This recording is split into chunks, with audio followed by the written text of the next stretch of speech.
Bonjour. Alors dans cette vidéo, on va voir comment faire les murs simplement en utilisant par exemple des objets qu'on avait créés, par exemple le cube ici qu'on avait créé. On pourrait aller s'en servir pour faire nos murs puis faire à l'intérieur un genre de petit labyrinthe où est-ce que notre joueur va pouvoir se promener. La première chose qu'on aimerait faire, c'est de rendre ce cube-là à sa position initiale. Si on regarde dans le bas ici, la translation du cube, on a la rotation en degrés. Je vais cliquer directement là-dedans, je vais faire 0, Enter, 0, Enter ici, puis on voit que le cube est en train de se replacer en même temps, 0 ici. Donc on voit le cube, il s'est replacé. Je pourrais aller aussi lui donner, on voit ici un petit système d'axes, on voit l'axe des Y qui est vert ici. Alors ici, je pourrais soit le baisser à la main, puis il va baisser ici, ou aller cliquer directement ici, taper 0, puis là, il va être à une position ici, peut-être il serait mieux à 1, comme ça.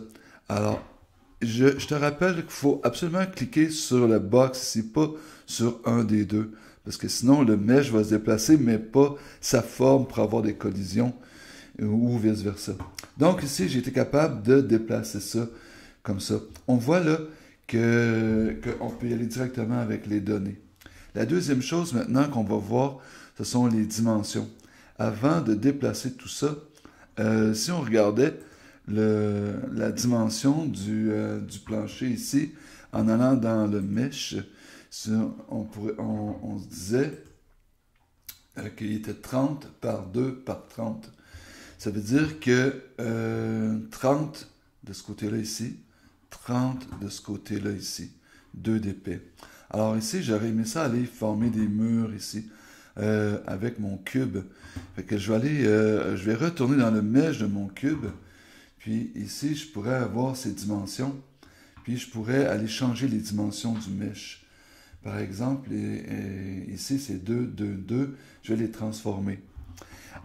Pour sa forme de collision, rappelle-toi que la forme de collision, c'est toute la moitié du mesh.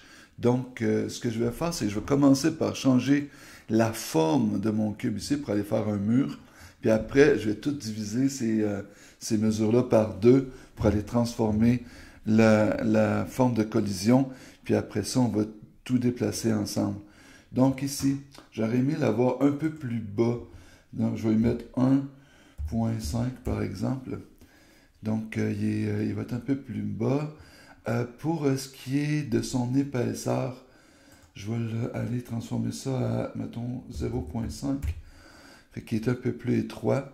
Puis pour sa longueur ici, je vais le mettre à 30. Donc ici, j'ai mon mur. Après, je peux aller le déplacer. Non, je ne vais pas le déplacer tout de suite. Il faut que je mette sa forme de collision. Regarde, si je zoome ici, la forme de collision est encore un cube.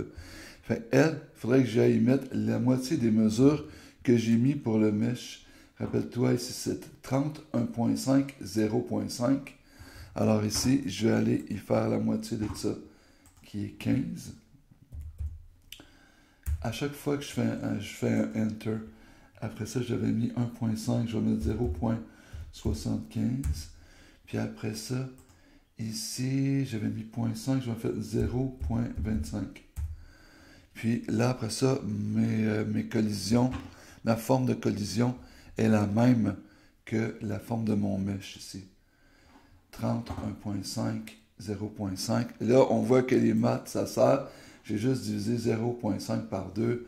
1.5 divisé par 2, ça donnait 0.75. Après ça, je clique sur la box en haut. Et là, je vais tout déplacer en même temps. Puis là, après ça, je vais aller déplacer ça pour que ça soit centré jusqu'à temps. Là, tu vois ici, si on regarde ici, je pourrais faire en sorte que quand je le déplace, là, mon X, il change de valeur. Si j'ai juste à y taper un 0 ici, puis il va se centrer. Après ça, j'aurais aimé aller dans l'autre sens, puis le déplacer ici. Tu vois, quand je vais arriver près, comme ça, moins 13, je vais aller taper moins moins 14. Moins 14, Enter. Puis après ça, si je me déplace, je zoome out un peu. Je pourrais y mettre moins 14. Moins 14. On va l'essayer. Je ne l'ai pas fait avant. Moins 15, Enter. Il dépasse un peu. Moins 14.5.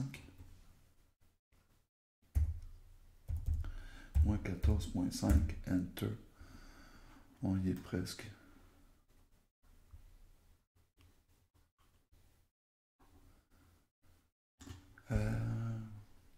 Moins 14.75. Bon, tu vois qu'il y a un petit ajustement à faire. Hein? OK, voilà. Fait que là, lui, il est rendu à la bonne place. Après, ce que j'ai juste à faire, je pourrais la dupliquer ici. Fait que là, je vais aller là-dessus. Je vais dire ici, dupliquer. Puis après ça, en mettant ça sur le mode déplacement, je pourrais me servir de la flèche bleue, puis le dupliquer à longo ici. Puis après ça, si je clique pour avoir mes transformations, ici, mon x à 0, c'est correct. Tantôt, c'était 14. Si je réessaye encore, 14.75, Enter. Je vais aller voir ce qu'il me dit.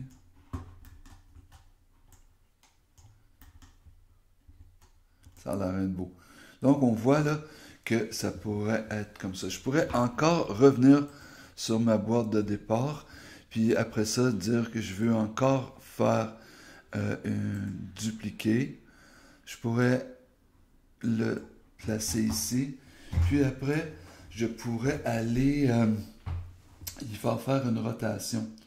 Donc, je m'en vais encore dans ceci, rotation sur l'axe des Y.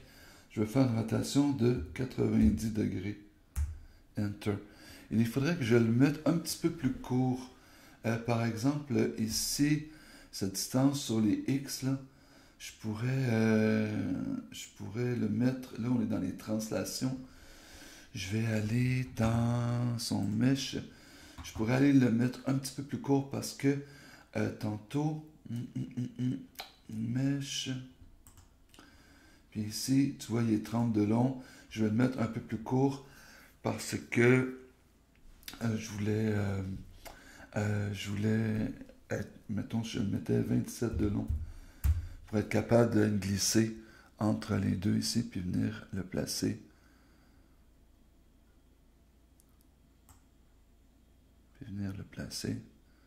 Oh, ici, là, on va aller dans la trans. Là, tu vois, j'étais sur le mesh, et puis je ne peux pas déplacer rien quand je suis sur le mesh. Il faut que je revienne sur la boîte. Alors, tu as compris le principe.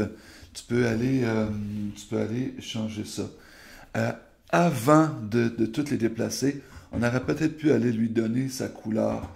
Par exemple, quand on clique dessus, puis qu'on s'en va, pour savoir,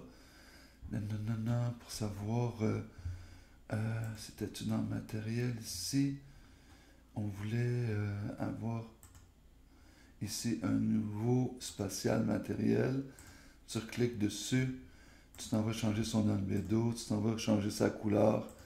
Mettons qu'on voulait changer sa couleur. Donc ici, on pourrait aller changer la couleur avant, on pourrait changer sa couleur avant d'aller le déplacer et tout, puis de le dupliquer. Voilà, c'est tout pour la vidéo.